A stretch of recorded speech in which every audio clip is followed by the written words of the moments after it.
খাস জমি কেনা বেচা চলবে না, চলবে না। গরিব মানুষকে খাস জমি থেকে উচ্ছেদ করার নয়া চক্রান্তের বিরুদ্ধে কৃষক সভা ক্ষেত মজুরি ইউনিয়ন লড়বে। গত 22শে জুলাই পূর্ব বর্ধমানের ভাতারের সাহেবগঞ্জ এলাকায় বাম আমলের সরকারের প্রদেয় জমি থেকে উচ্ছেদ হওয়া গ্রামের মানুষদের তাদের জমি ফিরিয়ে দিয়েছিলেন বামেরা।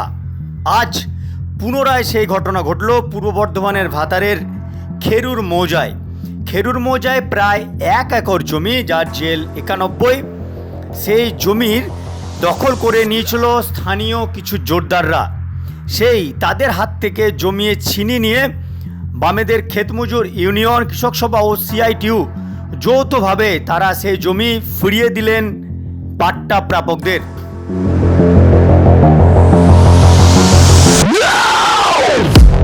উল্লেখ্য 1992 সালের মার্চ মাসে এই পাট্টা দেওয়া হয়, যে প্রায় 1 একর জমি, যে জমির পাট্টা পেয়েছিলেন তৎকালীন সময়ে বাদল সাঁতরা, মদন নন্দী এবং প্রশান্ত সাঁতরা।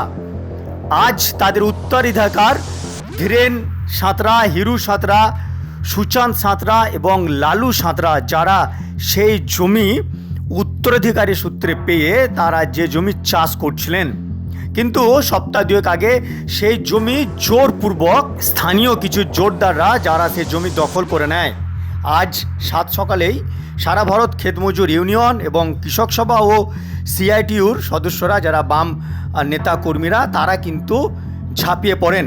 শুধুমাত্র যারা পাট্টা পেয়েছিলেন ওই 4 জন নয়, তার পাশাপাশি সেই গ্রামে আরও যেসব গরিব মানুষ যারা পাট্টা পেয়ে তার যারা সে জমিতে বসবাস করছেন, সেই পাট্টা প্রাপকরাও কিন্তু আজকে এই প্রতিবাদে তারা সামিল হন এবং সকলে সেই জমিতে নামেন এবং বাম নেতৃত্ব সহ স্থানীয় গ্রামের মানুষ যারা পাট্টা প্রাপক, তারা সেই জমিতে নেমে কিন্তু জমিতে ধান আজকে তারা রোপণ করেন।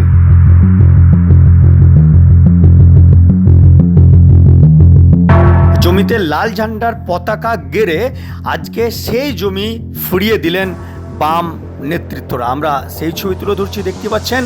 একই ঘটনা আমরা দেখেছিলাম যে 22শে জুলাই যে ঘটনা ঘটেছিল, যে 1996 সালে যে পাট্টা প্রাপক যারা পাট্টা পেয়েছিলেন পূর্ব বর্ধমানের ভাতারের সাহেবগঞ্জ এলাকায়, সেই জমি তাদের সেই চাষযোগ্য জমি কিন্তু দখল করে নিয়েছিল জোরদাররা। সেই জমিও কিন্তু তাদের হাত থেকে ছিনিয়ে নিয়ে সেই জমি কিন্তু ফেরত দিয়েছিলেন বাম সংগঠনগুলি।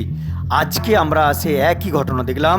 ঘটনাটি ঘটেছে পূর্ব বর্ধমানের ভাতারের আমারুন 2 নম্বর গ্রাম পঞ্চায়েতের খেরুর মৌজা, যে খেরুর মৌজায় প্রায় 1 একর জমি যারা জমির পাট্টাদার তাদের হাতে কিন্তু ফিরিয়ে দিলেন। আসুন আমরা সেই ছবি সরাসরি 7 দিন সংবাদের পর্দায় দেখি।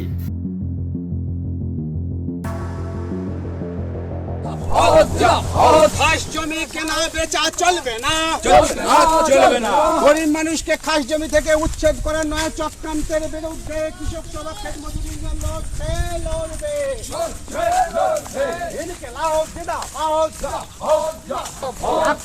জমিকে কেটে দিয়ে মালিকের নামে আজকে শিডিউল তৈরি করার বিরুদ্ধে কৃষক সভা ক্ষেত মজুরি ইউনিয়ন লড়বে।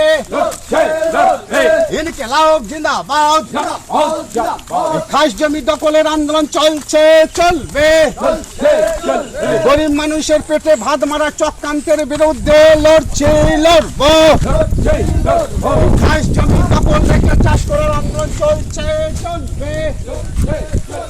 ইনকিলাব জিন্দাবাদ।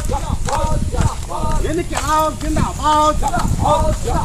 খাস জমির আন্দোলনে মানুষ দলে দলে যোগ দেন। গরিবের ঐক্য ভাঙা নয়া চক্রান্তের